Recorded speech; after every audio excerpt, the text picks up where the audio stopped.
শকত হোৱা কোনো অপৰাধ নহয়। যিবোৰ মানুহে শকত মানুহক লৈ ঠাট্টা মস্কৰা হাঁহি ধেমালি কৰে তেওঁলোক নিজৰ নিজ মানসিকতাৰ পৰিচয় দিয়ে। নমস্কাৰ, সকলোকে স্বাগতম জনাইছোঁ মোৰ নতুন আন এটি ভিডিঅ'লৈ। আজি মই আলোচনা কৰিম শকত মানুহ কেনেকৈ ক্ষীণ হ'ব পাৰে বা ওজন কমাব পাৰে সেই সম্পৰ্কে। গতিকে আপোনালোকক অনুৰোধ জনাইছোঁ ভিডিঅ'টো প্ৰথমৰ পৰা শেষলৈকে চাব। যদি ভিডিঅ'টো আপোনালোকৰ কামত লাগে তেতিয়াহ'লে লাইক কমেণ্ট শ্বেয়াৰ কৰিব। এনে কিছুমান উপায়ৰ বিষয়ে আজি ক'ম, যিবিলাক উপায় দৈনন্দিন লাইফত আপুনি যদি নিজৰ ওপৰত এপ্লাই কৰে, নিজে সেইবিলাক ট্ৰাই কৰে, তেতিয়াহ'লে বহু পৰিমাণে আপুনি ওজন কমাব পাৰে বা শকত হোৱাৰ পৰা নিজক অকণমান ক্ষীণ বা শকত হোৱাৰ পৰা নিজক অকণমান বচাব পাৰে।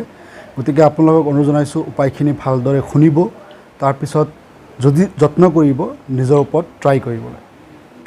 উপায় নম্বৰ 1, প্ৰত্যেক দিন ৰাতিপুৱা আধা লিটাৰ পানী খোৱা।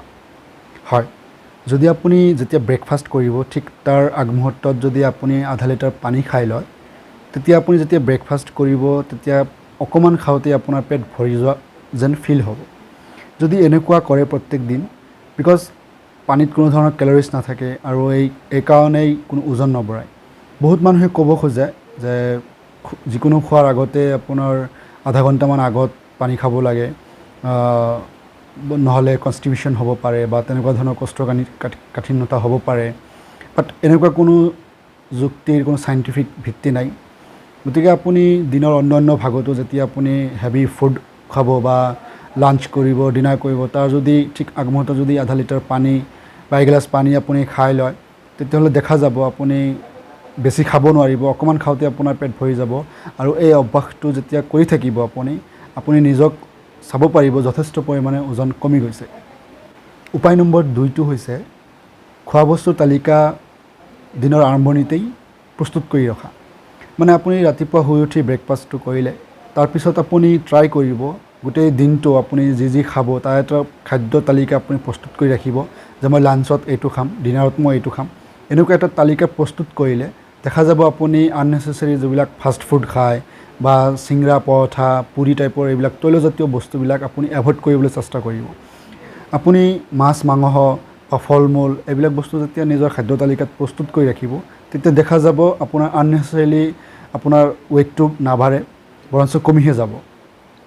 উপায় নম্বৰ 3, আপোনালোকে সকলোৱে জানে যিকোনো বেমাৰৰ কাৰণেই, মেক্সিমাম বেমাৰৰ কাৰণেই যথেষ্ট গুৰুত্বপূৰ্ণ এটি কাম হৈছে ব্যায়াম। আপুনি দৈনন্দিন যদি শাৰীৰিক ব্যায়াম কৰে তেতিয়াহ'লে ইয়াৰ ফলতো যথেষ্ট পৰিমাণে আপোনাৰ ওজন কমিব পাৰে। আপুনি প্ৰত্যেক দিনা এটা অভ্যাস কৰক। যদি আপুনি আপোনাৰ ল'ৰা ছোৱালীক আপুনি স্কুলত ৰাতিপুৱা লৈ যায়, তেতিয়াহ'লে যদি আপুনি নিজৰ বাইকেদি লৈ যায়, তেতিয়াহ'লে আপুনি স্কুল পোৱাৰ 5 মিনিট বা 10 মিনিট আগতে বাইকখন ৰখাই দিয়ক। ৰখাই মেলি নিজৰ সন্তানৰ সৈতে অকণমান খোজকাঢ়ি যাওক। যদি আপুনি অফিচত গৈ আছে তেতিয়াহ'লে 10 মিনিট আগতে আপুনি কাৰখন পাৰ্ক কৰি দিয়ক বা বাইকখন ৰখাই দিয়ক। 10 মিনিট আপুনি খোজকাঢ়ক। যদি আপুনি কোনোবা এটা বিল্ডিঙত উঠি আছে, যদি ধৰক আপুনি 10 নম্বৰ ফ্ল'ৰত উঠিব, তেতিয়াহ'লে আপুনি 8 নম্বৰ ফ্ল'ৰত লিফ্টত যাওক, 2টা ফ্ল'ৰ আপুনি খোজকাঢ়াৰ অভ্যাস কৰক। যদি এই খোজকাঢ়াৰ অভ্যাসটো যেতিয়া দৈনন্দিন আপুনি আপোনাৰ নিজৰ লাইফত কৰিব, তেতিয়াহ'লে দেখা যাব আপোনাৰ শাৰীৰিক ব্যায়ামটোও হৈ আছে, লগতে আপোনাৰ ওজনটোও এটা স্থিতি বজাই ৰাখিছে, যে নাবাঢ়ে, অথচ কমিবহে। উপায় নম্বৰ 4, চাহ কফিৰ সৈতে চেনি নোখোৱা।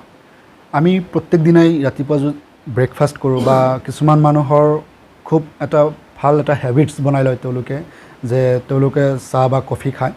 কিন্তু আপোনালোকে যেতিয়া চেষ্টা কৰিব চাহ কফিৰ লগত চেনি নোখোৱাটো, দেখিব আপোনালোকৰ ওজন বহু পৰিমাণে কমি গৈছে। কাৰণ চেনিত এক্সট্ৰা কেলৰিজ থাকে, যাৰ ফলত ওজন বঢ়াৰ বহুত বেছি চান্স থাকে। গতিকে আমি আৰু চেনিৰ পৰা এক্সট্ৰা কোনো পুষ্টিও নাপায় শৰীৰে।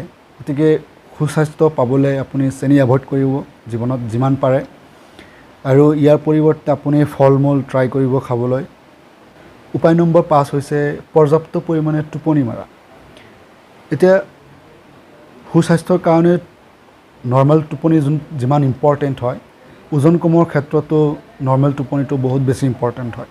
এতিয়া বহুতে মোক প্ৰশ্ন কৰিব যে টোপনিৰ লগত ওজন কমোৱাৰ কি সম্পৰ্ক আছে? হয়, সম্পৰ্ক আছে। গৱেষণাত দেখা গৈছে যে কম টোপনি হ'লে অতিৰিক্ত এটা ওজন বঢ়োৱা দেখা যায়। এইটো গৱেষণাই কৈছে। সেইটো বিভিন্ন কাৰণত হ'ব পাৰে। কম টোপনি হ'লে কিছুমান ক্ষেত্ৰত দেখা যায় আপোনাৰ খাদ্য বেছিকৈ খোৱা হয়, কাৰণ আপুনি যেতিয়া ৰাতি জাগি থাকিব তেতিয়া নৰ্মেলি আপোনাৰ ভোক বেছিকৈ লাগিব, আপুনি তেতিয়া প্ৰয়োজনতকৈ বেছি খাই পেলাব। আকৌ দিনৰ ভাগত দেখা যাব আপুনি ক্লান্ত অনুভৱ কৰিছে। ক্লান্ত অনুভৱ কৰিলে মেক্সিমাম মানুহেই ফাষ্টফুডৰ প্ৰতি এটা লোভ পায়, তেওঁলোকে ফাষ্টফুড বস্তু খাই ভাল পায়। আকৌ বেছিকৈ ৰাতি জাগিলে দেখা যায় যে দিনৰ ভাগত যোনটো নৰ্মেল ৰুটিন থাকে সেই ৰুটিন মতে চলিব নোৱাৰে, নৰ্মেলি ব্যায়াম কৰিব নোৱাৰে বা যোনটো এক্টিভিটিছ নৰ্মেলি দিনৰ ভাগত কৰে সেইখিনি কৰিব নোৱাৰে, ব্যাঘাত জন্মে, যাৰ ফলত দেখা যায় সেই মানুহজনৰ ওজন যথেষ্ট পৰিমাণে বাঢ়ি যায়।